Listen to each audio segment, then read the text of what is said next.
എപ്പോഴാണ് ശരിക്കും നിങ്ങളൊരു സിനിമ നല്ല സിനിമ എന്ന് പറയുന്നത്? ബോക്സ് ഓഫീസ് നമ്പേഴ്സ് കണ്ടിട്ടോ? അതോ ഒരു 10 റിവ്യൂ എടുത്ത് നോക്കിക്കഴിഞ്ഞാൽ 8 റിവ്യൂ കൊള്ളാമെന്ന് പറയുമ്പോഴോ? അല്ലെങ്കിൽ നിങ്ങളെ കൂട്ടുകാർക്കിടയിൽ ആ സിനിമയെക്കുറിച്ച് എന്ത് പറയുന്നത്? എല്ലാവരും നല്ലത് പറയുന്നുണ്ടെങ്കിൽ ഞാനും നല്ലത് പറയാം, എല്ലാവരും മോശം പറയുന്നുണ്ടെങ്കിൽ ഞാൻ ഇടയിൽ കയറി നിൽക്കാം, അങ്ങനെയാണോ? ചുരുക്കത്തിൽ സ്വന്തമായിട്ട് നിങ്ങൾക്കൊരു അഭിപ്രായം വേണ്ടേ? നിങ്ങൾക്ക് അഭിപ്രായം പറഞ്ഞു തരാനോ അല്ലെങ്കിൽ നിങ്ങളുടെ ഒപ്പീനിയൻ ഇങ്ങനെ ആയിരിക്കണമെന്ന് പറയാനല്ല ഞാൻ വരുന്നത്. പക്ഷേ ഏതൊരു കാര്യത്തിലും, അതായത് ഇപ്പം ഒരു ഫുഡ് ഉണ്ടാക്കുന്ന കുക്കറി ആയാലും ഒരു വീട് കെട്ടുന്ന ആർക്കിടെക്റ്റിൻ്റെ ആയാലും ഏതും ഒരു പ്രൊഫഷനാണ്. അതുപോലെ തന്നെ സിനിമ ഒരു പ്രൊഫഷനാണ്. ഇനി ആ പ്രൊഫഷനിൽ നല്ല രീതിക്ക് ചെയ്യുന്നവർക്ക് അതിനകത്ത് ഒരുപാട് പാഷൻ ഉണ്ടായിരിക്കും. ഫുഡും നല്ല പാഷനോട് പ്രിപ്പയർ ചെയ്ത് കഴിഞ്ഞാൽ അതും അത് കണക്ക് തന്നെ ഇരിക്കും. ഒരു ആർക്കിടെക്റ്റ്, സാധാരണ ഒരാൾ വീട് പണിയുന്നതും ഒരു ആർക്കിടെക്റ്റ് ഭയങ്കര പാഷനോടെ പണിയുന്ന ഒരു ഇൻഫ്രാസ്ട്രക്ചറും തമ്മിൽ നല്ല വ്യത്യാസമുണ്ട് അല്ലേ? അതുപോലെ തന്നെയാണ് പാഷൻ, സിനിമയിലെ പാഷനുള്ള ഒരാൾ ചെയ്യുന്നതും സിനിമയെ ജസ്റ്റ് പ്രൊഫഷനായിട്ട് മാത്രം കാണുന്ന ഒരാൾ ചെയ്യുന്നതും തമ്മിൽ നല്ല വ്യത്യാസം ഉണ്ടായിരിക്കും. മനസ്സിലായില്ലേ? മലയാള സിനിമ വെറും പ്രകൃതി സിനിമയായിട്ട് മാത്രമായിരുന്നതാണ് നമ്മൾ കൂടുതലും കണ്ടിട്ടുള്ളത്. അവനെ നെക്സ്റ്റ് ലെവലിലേക്ക് കൊണ്ടുപോകാനായിട്ട് ഒരാൾ ശ്രമിക്കുമ്പം നമ്മളതിന് സപ്പോർട്ടല്ലേ ചെയ്യേണ്ടത്. ഞാൻ നിങ്ങളെ ഉപദേശിക്കാനോ ഒന്നിനും വരുമല്ല. പക്ഷേ എനിക്ക് പറയാനുള്ള കുറച്ച് കാര്യങ്ങൾ എമ്പുരാനെക്കുറിച്ച് നിങ്ങളൊന്ന് കേൾക്കണം. ഫസ്റ്റ് സിനിമ ലൂസിഫർ, അതായത് ഇവന്തോ പൃഥ്വിരാജ് കുറച്ച് ഇൻ്റർവ്യൂസിൽ പറയുന്നത് നമ്മൾ കേട്ടിട്ടുണ്ട്. അതായത് പുള്ളിക്ക് ഈ ബാറ്റ്മാൻ ട്രിലോജി ഭയങ്കര ഇഷ്ടമാണെന്നുള്ളത്. ഞാനിപ്പോൾ പറയുന്ന പല കാര്യങ്ങളും നിങ്ങളൊരു സിനിമ ലവറാണെങ്കിൽ മാത്രം കേട്ടുകൊണ്ടിരുന്നാൽ മതി. അതായത് സിനിമയെക്കുറിച്ച് ഡീറ്റെയിൽ പഠിക്കാനും അതിനെക്കുറിച്ചുള്ള കാര്യങ്ങൾ അറിയാനും ശ്രമിക്കുന്ന ആൾക്കാർ മാത്രം ഈ വീഡിയോ കണ്ടാൽ മതി. ബാക്കിയുള്ളവർ ഇത് കണ്ടില്ലെങ്കിൽ എനിക്കൊരു പ്രശ്നവുമില്ല. നിങ്ങൾ ജസ്റ്റ് അറിയാമല്ലോ, എൻ്റെ സബ്സ്ക്രൈബേഴ്സിൻ്റെ എണ്ണം വെച്ച് നിങ്ങൾക്ക് പറയാൻ പറ്റും ഇത് എത്ര പേരാണ് കാണാൻ പോകുന്നത് വേണ്ടെന്നുള്ള കാര്യം. 10 പേര് കണ്ടാൽ അത്രയും നല്ലത്. മനസ്സിലായില്ലേ? അപ്പോൾ ഞാൻ പറയാൻ വരുന്നത്, പുള്ളിക്ക് ഈ ബാറ്റ്മാൻ ട്രിലോജി ഭയങ്കര ഇഷ്ടമാണ് അല്ലേ? അപ്പോൾ അത് നമ്മൾ ശ്രദ്ധിച്ച് നോക്കിക്കഴിഞ്ഞാൽ കാണാൻ പറ്റും, ബാറ്റ്മാൻ അങ്ങനെ എല്ലായിടത്തും വന്നിട്ടില്ല. പക്ഷേ ബാറ്റ്മാനെക്കുറിച്ച് സംസാരിക്കുകയും ആ തീം ബാറ്റ്മാനെക്കുറിച്ച് ചുറ്റും പോവുകയും അങ്ങനെയൊക്കെ ചെയ്യുമ്പോഴത്തേക്ക് നമുക്ക് എൻറ്റയർ സിനിമയിൽ ബാറ്റ്മാനെ ഫീൽ ചെയ്യാൻ പറ്റും.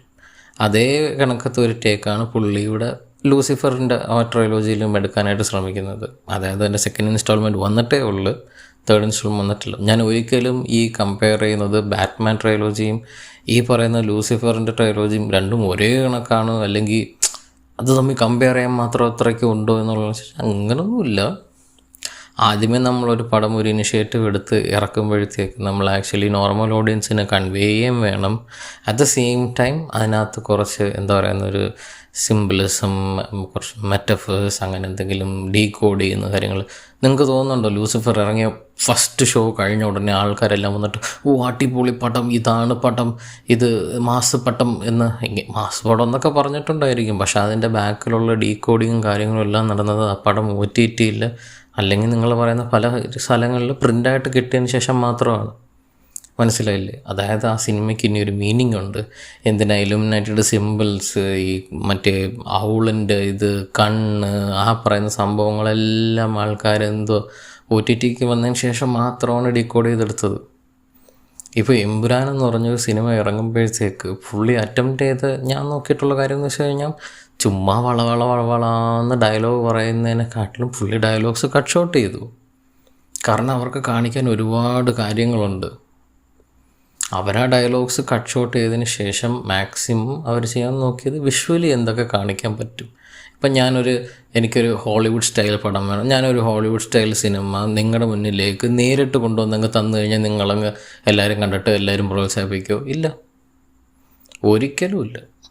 ഇനി ആര് എത്ര വലിയ നടൻ വന്ന് അഭിനയിച്ച ഒരു ഹോളിവുഡ് സിനിമ എന്ന് പറഞ്ഞാലും ആരും കാണാൻ പോകുന്നില്ല. കാരണം എന്താണെന്ന് വെച്ച് കഴിഞ്ഞാൽ ആ ഒരു ലെവലിലേക്ക് നമ്മളെ മാറ്റണം. ഇപ്പം ARM സിനിമ എടുത്തു വെച്ചാൽ നിങ്ങൾക്ക് മനസ്സിലാവും, ടോവിനോട്. ARM സിനിമ ആ ഒരു ജോണറിൽ ഏറ്റവും മികച്ച സിനിമയാണെന്ന് വെച്ച് കഴിഞ്ഞാൽ അല്ല, ഞാനത് സമ്മതിച്ചെടുത്തില്ല. കാരണം കൊച്ചിലെ തൊട്ടേ പല ഇതുപോലത്തുള്ള ഹിസ്റ്റോറിക്കൽ എന്തെങ്കിലും സംഭവങ്ങളെക്കുറിച്ചുള്ള റിസേർച്ച് അല്ലെങ്കിൽ അതുപോലെ കാര്യങ്ങളൊക്കെ കണ്ടുപിടിക്കുന്നതും അങ്ങനെ ഒരു ഫാൻറ്റസിയും കൂടെ മിക്സ് ചെയ്തുള്ള ജോണർ ഒരുപാട് സിനിമകൾ കണ്ടിട്ടുണ്ട്. ആ ഒരു ജോണറിൽ വെച്ച് നോക്കുമ്പോൾ ARM ഒരിക്കലും ആ ജോണറിലെ ഏറ്റവും മികച്ച സിനിമയല്ല. പക്ഷേ കേരളത്തിൽ അഥവാ മലയാളി ഓഡിയൻസിലേക്ക് ഈ ഒരു കോൺസെപ്റ്റിനെ ഇൻട്രൊഡ്യൂസ് ചെയ്ത് കൊടുക്കാനും ഗ്രൗണ്ടഡായി നിന്നിട്ട് ഒരു ഫസ്റ്റ് സ്റ്റെപ്പ് എന്ന നിലയ്ക്ക് ARM ഒരു മികച്ച സിനിമയാണ്.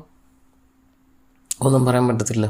കാരണം എല്ലാ ഓഡിയൻസിനും മനസ്സിലാവണം, എല്ലാവർക്കും കണക്റ്റ് ആവണം. At the same time fantasy introduce ചെയ്യണം, ഫാൻറ്റസി കാണാൻ ഫാൻറ്റസി കാണണം എന്നുള്ള കാര്യം അവർക്ക് മനസ്സിലാക്കി കൊടുക്കണ്ടേ. പണ്ട് തൊട്ടേ ഫാൻറ്റസി മിക്സ് ചെയ്തിട്ടുള്ള സിനിമകൾ വന്നിട്ടില്ല എന്ന് ഞാൻ പറയുന്നില്ല. പക്ഷേ അവർക്ക് കിട്ടിയിട്ടുള്ള റിസപ്ഷൻ ഭയങ്കര കുറവാണ്. മനസ്സിലായില്ലേ?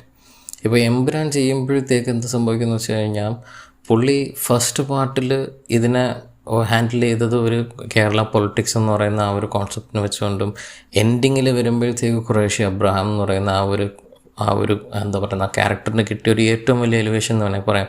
പക്ഷേ ഈ എലിവേഷൻ കിട്ടിയതിന് ശേഷം ഇനി ഈ ആളുടെ കഥ പറയുമ്പോഴത്തേക്ക് എങ്ങനെ പറയണമെന്നാണ് നിങ്ങൾ ഉദ്ദേശിക്കുന്നത്? ഒരു പ്രമുഖ യൂട്യൂബ് റിവ്യൂ ഇടുന്ന ഒരാൾ മോഹൻലാലിന് വയ്യ ഖുറേഷി അബ്രഹാമായിട്ട് അഭിനയിക്കാൻ വയ്യ, പുള്ളിക്ക് അങ്ങ് വയ്യ. ഖുറേഷി അബ്രഹാമിൻ്റെ പ്രായം നിങ്ങൾ ആദ്യം മനസ്സിലാക്കണം. പുള്ളി ഇപ്പോൾ എന്ത് ഏജിലാണ് ഇരിക്കുന്നത്? അപ്പോൾ പിന്നെ പുള്ളി എങ്ങനെയാണ് അഭിനയിക്കണമെന്നാണ് നിങ്ങൾ ഉദ്ദേശിക്കുന്നത്? അല്ലെങ്കിൽ മാത്രം എന്താ പറയുന്നത്, നിങ്ങൾ കുറച്ചൊന്ന് ചിന്തിച്ച് നോക്കിയാൽ മതി. ഒരു വലിയ ഒരു കാർട്ടലിന് അല്ലെങ്കിൽ ഒരു സിൻഡിക്കേറ്റിനെ ഒരു നെക്സസിനെ റൺ ചെയ്തുകൊണ്ടിരിക്കുന്ന ഒരാൾ, പുള്ളി എന്താ പറയുന്ന, പുള്ളിയുടെ രീതിയിൽ പുള്ളി ഫൈറ്റ് ചെയ്താൽ മതി. അവിടെ ഒരു നീഡേ അല്ല പുള്ളി ഇറങ്ങി വന്ന് അടിക്കണമെന്നോ അങ്ങനെ ഒന്നുമില്ല. മനസ്സിലായില്ലേ? ആ ഫസ്റ്റ് ജംഗിളിൽ വരുന്ന ഫൈറ്റിലായാലും പുള്ളി കൈകൊണ്ട് കാണിച്ച് നിർത്തിയതിന് ശേഷമാണ് ഫൈറ്റ് ചെയ്യുന്നത്. അതേപോലെ തന്നെയാണ് ലാസ്റ്റ് ക്ലൈമാക്സിലായപ്പോലും അവർ ഈ ഫൈറ്റ് ചെയ്യണമെന്ന് തീരുമാനിക്കുന്നത്. എനിക്ക് വേണമെങ്കിൽ ഇത് ഇവിടം വെച്ച് അവസാനിപ്പിക്കാം എന്നുള്ള കാര്യം പറഞ്ഞതിന് ശേഷം, പക്ഷേ ഇത് നിനക്ക് പ്രതികാരത്തിനായിട്ട് ഞാൻ തരുക എന്നുള്ള കാര്യം പറഞ്ഞ ശേഷമാണ് അവർ രണ്ടുപേരും കൂടെ ആ ഫൈറ്റിലേക്ക് ഇറങ്ങുന്നത് പോലും. അറ്റ് ദ സെയിം ടൈം അവരെ കവർ ചെയ്യാനായിട്ട് സ്നൈപ്പേഴ്സ് ഓൾറെഡി അവിടെ തന്നെ ഉണ്ടായിരുന്നു. മനസ്സിലായില്ലേ? അപ്പോൾ ചുരുക്കം പറഞ്ഞു കഴിഞ്ഞാൽ ആടി ഓൾറെഡി അവരുടെ സൈഡിൽ മാത്രം പോസിറ്റീവായിട്ടിരുന്നതാണ്. പക്ഷേ ഒരു വലിയ സിനിമയുടെ ഷോ ഡൗൺ അല്ലെങ്കിൽ ഒരു ലാസ്റ്റ് ക്ലൈമാറ്റിക് ഫൈറ്റ് എന്ന് പറയുന്നതിനകത്ത് നമ്മൾ എക്സ്പെക്റ്റ് ചെയ്യുന്ന രീതിയിലല്ലായിരുന്നു ആയത്. മനസ്സിലായില്ലേ? അതായത് ഇപ്പോൾ ഇൻട്രോ സീനിൽ ചെയ്തു വെച്ചേക്കുന്ന ടെക്നിക്കൽ പരിപാടികളും അല്ലെങ്കിൽ ഇടയ്ക്ക് വന്ന ജംഗിൾ ഫൈറ്റിലെ ടെക്നിക്കൽ പരിപാടികളായാലും പിന്നീട് അങ്ങോട്ടൊരു സെറ്റ് പീസ് എന്ന് പറയുന്ന രീതിയിലൊരു മികച്ച ഫൈറ്റ് സീൻ, മനസ്സിലായില്ലേ? നിങ്ങൾ ആ പ്രതീക്ഷിക്കുന്ന രീതിയിലുള്ള ഒരു ഐറ്റം വരുത്തിക്കാനായിട്ട് അവരെ കൊണ്ട് സാധിച്ചിട്ടില്ല. അത് ഞാൻ ഓപ്പൺലി അഡ്മിറ്റ് ചെയ്തു തരാം. കാരണം എന്ന് വെച്ച് കഴിഞ്ഞാൽ അവരിത്രയും സ്കെയിലപ്പ് ചെയ്തുകൊണ്ട് ഒരു സാധനം ചെയ്തപ്പോഴത്തേക്ക് ലൊക്കേഷൻസ് എക്സ്പ്ലോർ ചെയ്യുകയും അതിനകത്ത് എന്താ പറയുന്ന ഒരു കാര്യം പോലും സിമ്പിളായിട്ട് നിങ്ങളുടെ മുമ്പിലേക്ക് പറയാൻ നോക്കിയിട്ടില്ല. അതിനെല്ലാം പറയുന്ന സ്കെയിലും ഗ്രാൻഡിയറും കൂട്ടിയാണ് പറഞ്ഞിട്ടുള്ളത്. ഒരു നിസ്സാര സീൻ പോലും കാണിക്കുമ്പോഴത്തേക്ക് ഇതിങ്ങനെ പറഞ്ഞാൽ പോരെ, ഇല്ല ഇങ്ങനെയല്ല. ആ സമയത്ത് അവർ ഇന്ന സംഭവം ചെയ്തുകൊണ്ടിരിക്കുന്ന വേറൊരു രീതിയിൽ അതിനെ സ്റ്റേജ് ചെയ്ത് അങ്ങനെയാണ് കാണിച്ചേക്കുന്നത്. മനസ്സിലായില്ലേ? നിങ്ങൾ ശ്രദ്ധിച്ച് നോക്കിക്കഴിഞ്ഞാൽ നിങ്ങൾക്ക് തന്നെ മനസ്സിലാവും. പല സീൻസും ഡയറക്റ്റ്ലി വേറെ ഏതെങ്കിലും ഒരു ഡയറക്ടർ എടുത്തിട്ടുണ്ടായിരുന്നു പറഞ്ഞതിന്, ഇത് ഇങ്ങനെ സ്റ്റേജ് ചെയ്താൽ മതി, ആൾക്കാർ ഇങ്ങനെ വരട്ടെ, ആ ക്യാരക്ടർ ഇങ്ങനെ പറയട്ടെ, ഈ സീൻ ഇങ്ങനെ എടുത്താൽ മതി. പക്ഷെ അങ്ങനെയല്ല വിഷ്വലൈസ് ചെയ്തേക്കുന്ന. ഓരോ സീനിലും അതിൻ്റേതായ ഗ്രാൻഡിയർ ആ ഒരു കാര്യങ്ങൾ. പിന്നൊരു മെയിൻ ഇഷ്യൂ എന്തെന്ന് വെച്ച് കഴിഞ്ഞാൽ ആൾക്കാർ പറയുന്നത് ഈ സിനിമ നിങ്ങൾക്ക് വലുതായിട്ട് കണക്റ്റ് ആവുന്നില്ല എന്നുള്ള കാര്യം. അത് ഒരു പരിധി വരെ ശരിയാണ്. കാരണം എന്താണെന്ന് വെച്ച് കഴിഞ്ഞാൽ ഇപ്പം ഫ്രണ്ടിലും ബാക്കിലുമായിട്ട് പോയി വന്നുകൊണ്ടേ ഇരിക്കുവാണ് കഥ. നമ്മളത് ഭയങ്കരമായിട്ട് നമ്മൾ ശ്രദ്ധിക്കുന്നുണ്ട്. അതായത് പ്രസൻറ്റിലും പെട്ടെന്ന് പാസ്റ്റിലോട്ടും പിന്നെ പ്രസൻറ്റിലോട്ടും ഇങ്ങനെ വരുമ്പോഴത്തേക്ക് നമുക്ക് ആദ്യമേ വന്ന ഒരു ഫസ്റ്റ് 20 മിനിറ്റ്സ് നമ്മൾ ഹുക്ഡായിരുന്ന സമയമായിരുന്നു. പിന്നീട് വീണ്ടും ഇടയ്ക്കൊന്ന് പോയിട്ട് വരികയും അല്ലെങ്കിൽ വേറെ എന്തെങ്കിലും ഒരു ഫ്ലാഷ് ബാക്ക് പോലെ കാണിക്കുകയും ചെയ്യുമ്പോഴത്തേക്ക് നമുക്കൊരു ഫ്ലോ വരുന്നില്ല. അത് എന്തുകൊണ്ടാണെന്ന് വെച്ച് കഴിഞ്ഞാൽ, ഫോർ എക്സാമ്പിൾ നമുക്ക് KGF ഒന്ന് എടുത്ത് വെച്ച് നോക്കാം. ഞാനിപ്പോൾ ഒരിക്കലും പറയുന്നത് KGF എമ്പുരാൻ തമ്മിൽ കമ്പയർ ചെയ്യണമെന്നുള്ള കാര്യമല്ല. KGF എടുക്കാൻ ഞാൻ പറയുന്ന കാര്യം എന്ന് വെച്ച് കഴിഞ്ഞാൽ, ഇപ്പം ഞാനൊരു കാര്യം വിഷ്വലി നിങ്ങൾക്ക് പറഞ്ഞിരുന്നതിനെക്കാട്ടിലും കുറച്ചും കൂടി നിങ്ങൾക്ക് അണ്ടർസ്റ്റാൻഡ് ചെയ്യാനും ആ എമോഷൻസ് കൺവേ ചെയ്യാനുമായിട്ട് പറ്റിയ വേറൊരു കാര്യം അവരനുസരിച്ചിട്ടുണ്ട്. അതായത് ഒരു സ്റ്റോറിക്കകത്ത് തന്നെ വീണ്ടും story telling.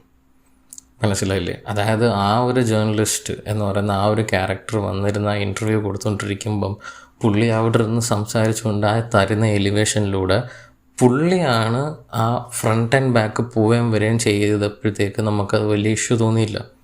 We could still connect for the story. പിന്നെ അത് സ്റ്റോറി ആയിട്ട് പറഞ്ഞു തരുമായിരുന്നു. അതായത് അതിനൊരു ലീനിയാരിറ്റി കൊടുത്ത് നോൺ ലീനിയർ പോയി, ലീനിയാരിറ്റി കൊടുത്ത് നോൺ ലീനിയർ പോയി, അങ്ങനെയാണ് പോയിക്കൊണ്ടിരുന്നത്. മനസ്സിലായില്ല? അപ്പോൾ നമുക്ക് ആ ഫ്രണ്ട് ആൻഡ് ബാക്ക് പോകുമ്പോൾ വലിയ ഇഷ്യൂസ് വരുന്നില്ല. കാരണം അതിൻ്റെ ഗ്രാൻഡിയറും ഒരാൾ സെലിബ്രേറ്റ് ചെയ്യുന്നത് മാത്രമായിരുന്നു അവിടെ ഫോക്കസ് ചെയ്തുകൊണ്ടിരുന്നത്. നിങ്ങളിപ്പോൾ ബാഹുബലി എടുത്തു വെച്ച് നോക്കിയാൽ അതിനകത്ത് ബാഹുബലി സെലിബ്രേറ്റ് ചെയ്യുന്നത് മാത്രമാണ് ഫോക്കസ്. മനസ്സിലായില്ലേ? ഒരിക്കലും ലൂസിഫർ അല്ലെങ്കിൽ എമ്പുരാൻ എന്ന് പറയുന്നത് ലൂസിഫറിനെ എമ്പുരാനെ സെലിബ്രേറ്റ് ചെയ്യുന്ന അല്ലെങ്കിൽ ഗ്ലോറിഫൈ ചെയ്യുന്നൊരു സിനിമ അങ്ങനെയല്ല. അതല്ല അവർ ഉദ്ദേശിക്കുന്നത്. നമ്മുടെ ചുറ്റിനും ഉള്ള, അതായത് ഈ ഇന്ത്യ മഹാരാജ്യത്തു നിന്ന് ഏത് ഒരു സ്റ്റേറ്റിൽ നിന്ന് കാണുന്ന ഒരാൾക്ക് പോലും റിലേറ്റ് ചെയ്യാൻ പറ്റുന്ന ഒരു പൊളിറ്റിക്കൽ സിനാരിയോ കൊടുത്തിട്ട് ഈ വേൾഡിനെ കൺട്രോൾ ചെയ്യുന്ന ഒരു നെക്സസ് അതിനെങ്ങനെയാണ് ആക്ട് ചെയ്യുന്നത്, അല്ലെങ്കിൽ ഇവിടെ നിന്ന് പോയ ഒരാൾ ആ നെക്സസിൻ്റെ ഹെഡായി കഴിഞ്ഞാൽ അവരിവിടത്തേക്ക് കൊടുക്കുന്ന ഒരു വാല്യൂ എന്താണ്, അങ്ങനെയുള്ള കാര്യങ്ങളെല്ലാം ഡീൽ ചെയ്തുകൊണ്ടാണ് നമ്മൾ ആ സിനിമ കാണുന്നത്. മനസ്സിലായില്ലേ? ഇനി ഈ പറയുന്ന ഖുറേഷി അബ്രഹാം എന്ന് പറയുന്ന റോള് ചെയ്തേക്കുന്നത് അത് എന്തുമാത്രം ഡെപ്തോടെ ചെയ്തിട്ടുണ്ടെന്ന് ചോദിച്ചു കഴിഞ്ഞാൽ ഇനിയൊരു പാർട്ടും കൂടെ വരാനുണ്ടല്ലോ. മനസ്സിലായില്ലേ? നമ്മളതിനൊരു ട്രിലോജിയായിട്ട് നോക്കുമ്പോഴത്തേക്ക് fully second part, first part എന്ന് പറയുന്നത് ഒരിക്കലും എന്താ പറയുന്ന പുള്ളി അതിനെ പാൻ ഇന്ത്യൻ കോൺസെപ്റ്റിൽ ഇറക്കി അങ്ങ് തള്ളി വിട്ട് ആൾക്കാരെല്ലാവരും കൂടെ ഇടിച്ച് കയറി കണ്ട് അങ്ങനെയല്ല. അത്യാവശ്യം നല്ലൊരു റിസപ്ഷൻ കിട്ടിയെന്ന് മാത്രമേ ഉള്ളൂ. അതിൽ കൂടുതലും OTT തന്നെയാണ് കിട്ടിയത്. കാരണം സംതിങ് നമ്മൾ ചുമ്മാ കാണുന്ന ഒരു മസാല പടം പോലെ ഇരിക്കാതെ, അതായത് മാസ് ഒരു ക്ലാസ് ആയിട്ടുള്ള രീതിയിലാണ് കാണിച്ചത്. പക്ഷെ അതിൻ്റെ പുറകിൽ പിന്നെയും എന്തൊക്കെയോ സംഭവങ്ങളുണ്ട് എന്ന് പറഞ്ഞുകൊണ്ടാണ് നമ്മളെ കാണിച്ചത്. അപ്പം നമുക്ക് കുറച്ചും കൂടെ ഡീറ്റെയിൽ ആയിട്ട് ഫീൽ ചെയ്യും, ഓക്കെ ഇന്ന കാര്യങ്ങളുണ്ട്. ഇപ്പോൾ എംബ്രാനിലേക്ക് വരുമ്പോഴത്തേക്ക് നിങ്ങൾ ഫസ്റ്റ് പോയി ഇരുന്ന് കാണുന്ന ഒറ്റ വട്ടം തന്നെ എല്ലാം ഡീകോഡ് ചെയ്തിട്ട് ഓക്കെ ഈ പടം എങ്ങനെയാണ്, ഞാൻ ഉദ്ദേശിച്ച രീതിയിലുള്ള ഫൈറ്റ് സീനൊന്നും വന്നില്ല, ഇത് ചീറി അടിക്കുന്നില്ല, അല്ലെങ്കിൽ ഭയങ്കര വമ്പൻ ഫൈറ്റ് പീസുകളൊന്നും വന്നില്ല. ഇപ്പോൾ ഭയങ്കര ആംബിഷ്യസ് ആയിട്ടുള്ളൊരു സെറ്റ് പീസ് ഡിസൈൻ ചെയ്തെന്ന് വിചാരിച്ചു ഡയറക്ടർ. നിങ്ങൾക്ക് അതിനുള്ള സ്കെയിൽ ഇല്ലെന്നുണ്ടെങ്കിൽ നിങ്ങളത് ചെയ്ത് കുറച്ച് ഗ്രീൻ മാറ്റും കുറച്ച് CGയും. ഇപ്പം ഞാൻ സിമ്പിളായിട്ട് പറഞ്ഞുതരാം, എത്ര ബഡ്ജറ്റ് ഉണ്ടായിരുന്നു ലിയോ എന്ന് പറഞ്ഞ സിനിമയ്ക്കും. പക്ഷെ അതിൻ്റെ ആ കാർച്ചി സീൻ കണ്ടില്ലേ? കോൺസെപ്റ്റ് വൈസ് അത് നല്ല രസമുണ്ട്. പക്ഷേ എക്സിക്യൂട്ട് ചെയ്ത് വന്നപ്പോഴത്തേക്ക് എല്ലാവരും ഞങ്ങൾ ഇത്രയും കഷ്ടപ്പെട്ടതില്ല, ഞങ്ങൾ അങ്ങനെ ചെയ്ത്, ഞങ്ങൾ ഇങ്ങനെ ചെയ്ത്, ഇത്രയും കഷ്ടപ്പെട്ട്. പക്ഷേ എക്സിക്യൂഷനിൽ വന്നപ്പോൾ സംഭവം ഇങ്ങനെ ഇരിക്കുക.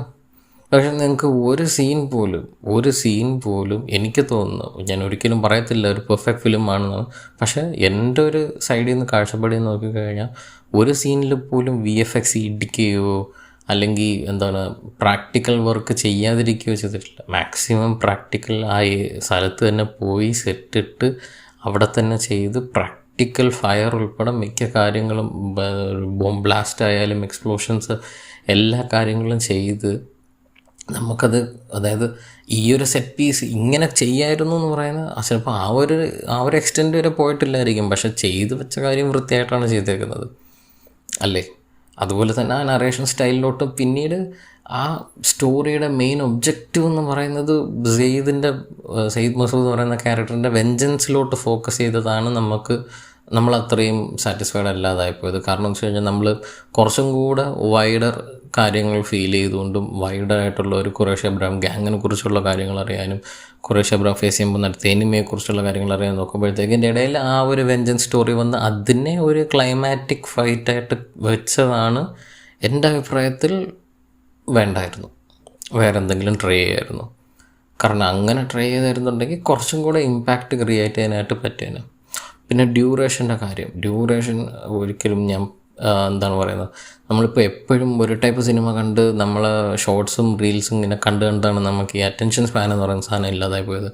പണ്ട് ഈ പറയുന്ന ലോർഡ് ഓഫ് ദ റിങ്സ് ഒക്കെ കണ്ടിട്ടുള്ള ആൾക്കാർ, ഞാൻ സ്ട്രിക്റ്റ്ലി പറയുന്നു, this is only for cinema lovers and people who have watched Emperor. ഞാൻ പറയുന്ന കാര്യങ്ങൾ സ്പോയിലേഴ്സ് ഇൻക്ലൂഡ് ചെയ്തുകൊണ്ട് തന്നെ പറയുകയാണ്. ഈ ലോർഡ് ഓഫ് ദ റിങ്സ് ഒക്കെ കണ്ടിട്ടുള്ള ആൾക്കാരുണ്ടെങ്കിൽ നിങ്ങൾക്ക് അറിയാൻ പറ്റും, ലോർഡ് ഓഫ് ദ റിങ്സിൻ്റെ ഡയറക്ടർ കട്ട് എന്ന് പറയുന്നത് ഏകദേശം 4 മണിക്കൂർ 3.25 മണിക്കൂർ പ്ലസ് ആണ്. അവതാറിൻ്റെ ഡയറക്ടർ കട്ട് 3.5 മണിക്കൂർ പ്ലസ് ആണ്. അതൊക്കെ അങ്ങനെ ഇരിക്കുമ്പം ഇതൊരു 3 മണിക്കൂറുണ്ടെന്ന് പറഞ്ഞിട്ട് വലിയ ഇഷ്യൂസ് വരത്തില്ല. കാരണം നമുക്ക് അറ്റൻഷൻ സ്പാൻ ഇല്ലാത്തതിൻ്റെയാണ് പ്രശ്നം. നമുക്കൊരു ഷോർട്ട് കണ്ടൻറ്റ്, അതായത് ഇപ്പോൾ നിങ്ങൾ പടം കണ്ടുകൊണ്ടിരിക്കുമ്പോൾ തന്നെ എവിടെ എൻ്റെ ഫൈറ്റ്, എവിടെ എൻ്റെ സെറ്റ് പീസിലേക്ക് നയിക്കുന്ന കാര്യങ്ങൾ മാത്രമേ കണ്ടാൽ മതി. അല്ലാതെ അവിടെ നടക്കുന്ന സറ്റയറോ ഒരു പൊളിറ്റിക്കൽ കോമഡിയോ പൊളിറ്റിക്കൽ സറ്റയറായിട്ട് വരുന്ന രീതിയിലുള്ള എന്ത് എക്സ്പ്രഷനോ ഒന്നും നമ്മൾ കാണാൻ തയ്യാറല്ല. നമ്മൾ എത്രയും പെട്ടെന്ന് അടുത്ത ഫൈറ്റ് ഒരു മാരക ഫൈറ്റ് എത്തണം, ഫൈറ്റിനുള്ള ബിൽഡപ്പ് വരണം, ഫൈറ്റ് വരണം, ഫൈറ്റിനുള്ള ബിൽഡപ്പ് വരണം, ഫൈറ്റ് വരണം. അല്ലെങ്കിൽ സ്റ്റോറി ഫോക്കസ് ചെയ്യാൻ പറഞ്ഞു കഴിഞ്ഞാൽ വളവളവളവളന്ന് സ്റ്റോറി മാത്രം ഫോക്കസ് ചെയ്ത്. ഈ നാട്ടിൽ എത്രമാത്രം പ്രകൃതി പടം ഇറങ്ങുന്നുണ്ട്. പ്രകൃതി പടം ആ സൈഡിൽ ഇറങ്ങട്ടെ. ഇത് വേറൊരു അറ്റംപ്റ്റ് അല്ലേ ചെയ്തേക്കുന്നത്. അപ്പോൾ മാക്സിമം ഈ സിനിമ ചുമ്മാ കയറി ഡീഗ്രേഡ് ചെയ്ത് ഞാൻ ഒരു ഓഡിയൻസ് റെസ്പോൺസ് കണ്ടു. ഞാൻ പുള്ളിയുടെ ഒപ്പീനിയൻ ഒരിക്കലും അങ്ങനെ പറയരുത് എന്നുള്ള കാര്യം പറയുന്നതല്ല. പക്ഷെ പുള്ളി ചാടി വന്നിരുന്ന് പറഞ്ഞാൽ മോഹൻലാലിന് ഡയലോഗേ ഇല്ല, ഇത്ര ഡയലോഗാണ് കൊടുക്കുന്നത്, ഇങ്ങനെയാണ്. മോഹൻലാലിന് ലാലേട്ടന് എത്ര ഡയലോഗ് കൊടുക്കുന്നുള്ള അല്ലല്ലോ സിനിമ. പുള്ളിയെ എങ്ങനെയാണ് പോർട്രേ ചെയ്തേക്കുന്നത്, എങ്ങനെ കാണിച്ചേക്കുന്നു, ഏത് രീതിയിലാണ് ഡയലോഗ് പറയുന്നത്, നിങ്ങൾ തന്നെ ആലോചിച്ച് നോക്കുന്നു. നമ്മൾ ഫസ്റ്റ് പാർട്ടിനകത്ത് ഗോവർദ്ധൻ പറഞ്ഞ് കേട്ടൊരു ഡയലോഗിനെ ലൂസിഫർ, അതായത് ആ അബ്രാം ഖുറേഷി എന്ന് പറയുന്ന ക്യാരക്ടർ താൻ ആ ഡയലോഗിനെ റിപ്പീറ്റ് ചെയ്യുന്നൊരു സീനുണ്ട്. നിങ്ങൾ ആ സീനിൽ പുള്ളിയെ അവിടെ പോർട്രേ ചെയ്തേക്കുന്ന രീതി ശ്രദ്ധിച്ചാൽ മനസ്സിലാവും. ഡയലോഗ് ഡെലിവറിയിലായാലും കണ്ണിൻ്റെ ആ നോട്ടത്തിലായാലും അത് മതി. ഈ വാതോരാതെ 10 മിനിറ്റ് ഡയലോഗ് സംസാരിക്കണമെന്നില്ലല്ലോ.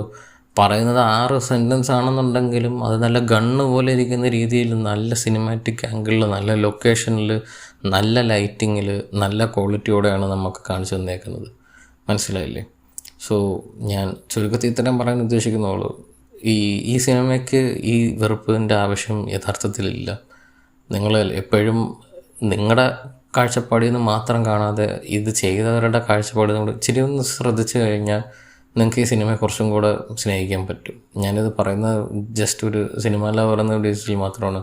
ഒരിക്കലും നിങ്ങളുടെ ഒപ്പീനിയൻ ഓൾട്ടർ ചെയ്യാനോ അല്ലെങ്കിൽ വേറെ എന്തെങ്കിലും നിങ്ങളുടെ മേളിലേക്ക് അടിച്ചേൽപ്പിക്കാനോ ട്രൈ ചെയ്യുന്ന ഒരാളല്ല. ഞാനിതൊരു റിവ്യൂ ആയിട്ടും അല്ല പറഞ്ഞേക്കുന്നത്. സ്ട്രിക്ട്ലി എൻ്റെ ഒപ്പീനിയനാണ്. സിനിമാറ്റിക് ലവേഴ്സ് നിങ്ങൾക്ക് ഇഷ്ടപ്പെടുന്നുണ്ടെങ്കിൽ നിങ്ങൾ ദയവേതൊന്ന് കേട്ട് മനസ്സിലാക്കിയിട്ട് ആ ഒരു വ്യൂ പോയിൻ്റോടുകൂടി ഈ സിനിമ ഒന്നുകൂടെ കണ്ടു നോക്കിയാൽ ചിലപ്പോൾ നിങ്ങൾക്ക് ഇഷ്ടപ്പെടുമായിരിക്കും. സബ്സ്ക്രൈബ്. Thank you.